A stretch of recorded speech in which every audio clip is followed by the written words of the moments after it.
dari Senin sampai Jumat, libur Sabtu Minggu, digaji upahnya per hari berapa, per bulan jadi berapa, terus dapat tunjangan hari raya.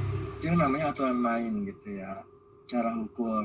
Terus contohnya lagi adalah dari perusahaan besar dan perusahaan kecil gitu. Dari perusahaan besar ke agent atau reseller itu juga harus ada kontrak kayak gitu, aturan yang disepakati, kontrak ada aturan yang disepakati oleh kedua belah pihak gitu. Fungsinya apa gitu? Fungsinya aturan main ini itu akan menguntungkan kedua belah pihak dan tidak akan merugikan kedua belah pihak di kemudian hari gitu. Nah, di dalamnya itu ada konsekuensi dan konsisten gitu. Dia dua-duanya itu artinya harus konsekuen dan konsisten, harus sepakat gitu, disepakati bersama gitu, harus ditandatangani bersama gitu. Peraturan itu harus ditandatangani bahkan di atas materai itu, seperti itu. Jadi nantinya tidak ada yang dirugikan kedua belah pihak pertama ataupun pihak kedua. Misalnya nih si A dan si B buka perusahaan gitu kan, disepakati lah keuntungannya sekian, setoran misalnya si A 1 miliar, si B 2 miliar, jadi 2 miliar. Di bulan kedua atau bulan ketiga dapat untung si B itu dapat untung 100 juta sebulan atau berapa 200 juta sebulan. Nah, si B di bulan pertama masih dapat untung, di bulan kedua dapat untung, tapi tiba-tiba di bulan ketiga si B ini nggak dapat untung gitu loh, gitu, bahkan jong gitu. Itu kan merugikan si B. Kalau ada kontrak ya dia bisa menggugat secara hukum gitu ya, menggugat secara perdata, namanya one pentas, seperti itu. Itu yang dinamakan pentingnya adanya aturan gitu, adanya agreement yang disepakati bersama, tentunya dengan konsisten dan konsekuensi bersama gitu ya, gitu. Lalu kemudian menumbuhkan rasa kesadaran dan rasa memiliki terhadap apa yang telah disepakati gitu ya, memiliki rasa sense of belonging gitu. Jadi perusahaan itu juga harus menimbulkan rasa sense of belonging kepada karyawannya gitu. Tujuannya apa? Jadi si karyawan ini merasa memiliki, merasa mencintai perusahaan tersebut. Dengan itu dia akan bekerja dengan yang pertama dengan jujur, tidak korupsi waktu ataupun korupsi uang gitu. Yang kedua, dia akan bekerja lebih baik gitu, dia akan bekerja tepat waktu, bahkan dia akan ada loyalitas dalam bekerja gitu, tidak terlalu perhitungan, dan bahkan juga dia si karyawan tersebut akan membagikan ide-ide dia untuk perusahaan yang mana menguntungkan dari perusahaan itu tersebut, seperti itu gitu. Sampai di sini paham ya? Paham, Pak. Paham, Pak. Lalu lanjut, perlu adanya sebagian etika bisnis yang dituangkan dalam suatu hukum positif yang berupa peraturan perundang-undangan. Ya, jadi etika bisnis itu memang perlu dituangkan gitu dalam hukum positif yang berupa peraturan perundang-undangan. Makanya kan ada namanya hukum dagang gitu, di situ dituang dan atau cara berdagang seperti apa gitu. Dan juga ada hukum ketenagakerjaan, hukum perburuan gitu, seperti itu. Yang nantinya dengan adanya hukum positif ini, sebuah perusahaan itu tidak akan sembrono ataupun jolim terhadap karyawannya gitu ya, karena dia sudah terikat dengan hukum positif yang di dalam hukum itu sendiri ada yang namanya sebuah sanksi gitu. Nah, sanksi tersebutlah yang ditakuti oleh perusahaan, oleh owner perusahaan. Yang nantinya ketika perusahaan tersebut melanggar, ownernya bisa dipidanakan.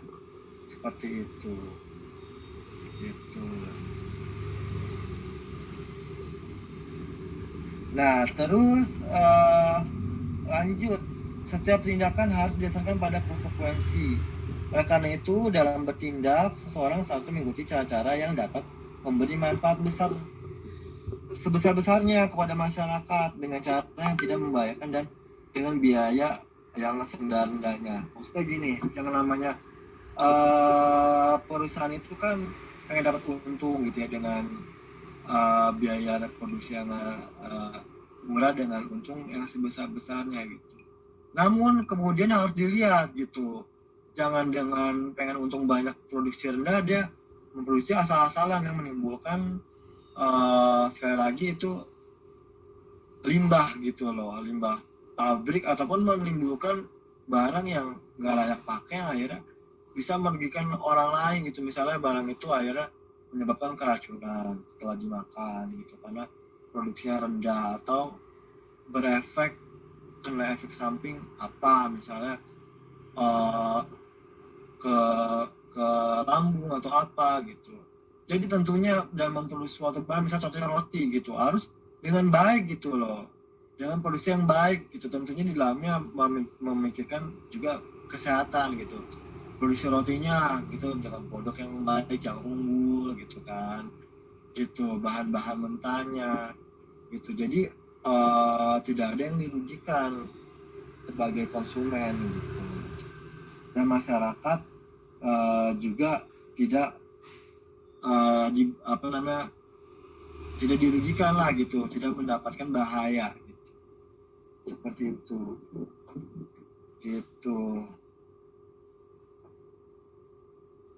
Di dalam bisnis gitu ya, ketika bisnis tentunya juga ada yang namanya justice approach ya. Kalau yang tadi sebelumnya saya terangkan tentang individual right approach. Nah, sekarang ada yang namanya justice approach. Justice approach is what's the meaning of justice approach? Ya, justice approach itu adalah cara pembuat keputusan yang mempunyai kedudukan yang sama dan bertindak adil dalam memberikan pelayanan kepada pelanggan baik secara personal ataupun secara kelompok. Baik sudut pandang ekonomis, bisnis dan kegiatan ekonomi.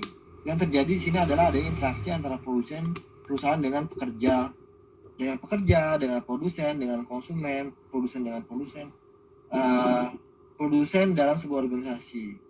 Dari sudut pandang ekonomis, good business yang di dalamnya terdiri bukan saja menguntungkan, bisnis yang menguntungkan, tetapi juga bisnis yang berkualitas dan etis gitu.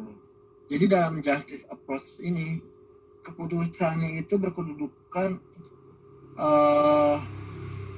dari si pengusaha tersebut gitu ya, pengusaha besar tersebut gitu, dengan dia memberi aturan-aturan kebijakan yang baik gitu ya, gitu untuk para pekerja tentunya. Dia memberikan kebijakan misalnya bekerja dengan P3K gitu, keselamatannya terjamin gitu loh, kesejahteraannya juga terjamin juga gitu. Seperti itu. Dan juga tentunya dengan produsen dan konsumen, ya konsumen tidak ada merasa dirugikan gitu, konsumen membeli dengan harga yang sesuai gitu, harga tidak kemahalan gitu. Itulah yang namanya tadi ya justice approach gitu, sebuah kebijakan yang dibuat itu menguntungkan gitu. Janganlah karena lagi hits gitu, misalnya kayak kemarin apa susu apa gitu kan, terus harganya dinaikin gitu karena lagi pandemi kan susah dicari juga, jadi merugikan gitu, merugikan konsumen gitu dengan membeli barang. Wah, nge-lag. Mana sih Bapak? Tes. Gak kedengeran Pak. Lah, bukunya hilang. Bapak. Aduh, kemana nih Bapak? Bapak kemana? Ini kemana dia? Tes. Hai. Tes. Kayaknya gangguan deh. Hai juga. Bagi Cip. Wah, hilang. Di YouTuber bukan? Kayaknya udahan. Parah tadi yang nanya itu. Bodoh apa gitu? Kayaknya udahan ini. Ya baik. Ada yang mau tanyakan lagi mungkin? Oh, nggak tahu. Nah, Pak, itu suaranya jauh, Pak. Suaranya jauh banget ya. Iya, Bapak di mana? Tadi tentang itu ya. Tentang business approach. Iya. Kalau bahasa Inggris kita tuh harus ada nadanya ngomongnya gitu, nggak bisa ngomong bahasa Inggris tapi pakai intonasi Indonesia gitu. Kalau ada bule nanti kita Kalau kayak mana Pak? Hah? Di desa itu susah Pak kalau ngomong bahasa Inggris. Oh bagus, tapi nggak apa-apa nanti kamu kalau Inggris logat Medan. Iya, susah banget ini.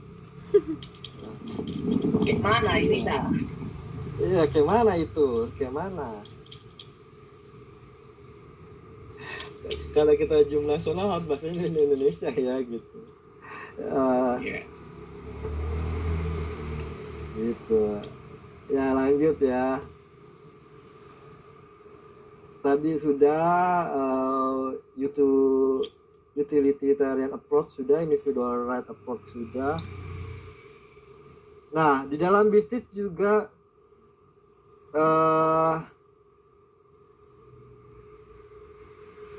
adanya yang namanya persaingan ya, gitu. Etika bisnis dalam bisnis itu tadi adanya persaingan gitu ya. Tentunya di dalamnya juga ada sudut pandang moral. Dalam bisnis berorientasi pada profit itu sangat wajar, tapi harus juga profit tersebut tidak merugikan banyak pihak gitu, tentunya konsumen gitu ya. Dan juga adanya etika yang mengatur itu, etikanya lebih luas gitu, diatur dalam aturan hukum, bahkan merupakan standar yang lebih tinggi dibandingkan dari standar minimal itu ya. Ketentuannya tidak boleh abu-abu dan tidak boleh menguntungkan hanya satu pihak gitu. Ketatnya persaingan bisnis acap kali menyebabkan beberapa pelaku bisnisnya kurang memperhatikan etika dalam bisnis dan mempengaruhi tingkat kepercayaan dari elemen-elemen bisnis. Nah, tentunya di sini para pelaku bisnis harus saling menjaga kepercayaan dalam kerjasama yang nantinya akan mempengaruhi besar terhadap reputasi perusahaan tersebut, baik dalam lingkup mikro ataupun lingkup makro gitu ya.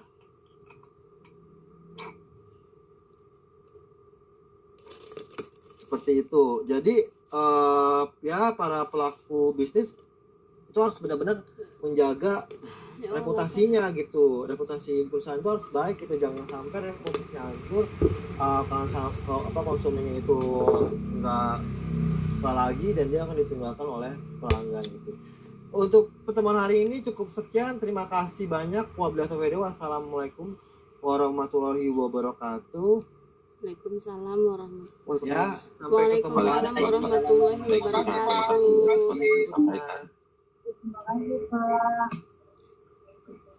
Terima kasih Pak. Pak, terima kasih Pak. Ya. Ini kita boleh live.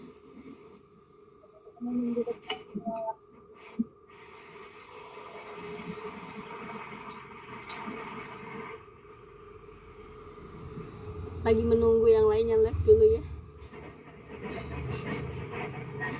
Nah, ini kenapa udahan? Udahan, kan udah assalamualaikum.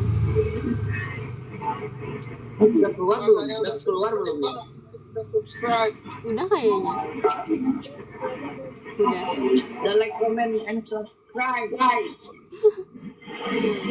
By the way, Intan belum buka deh.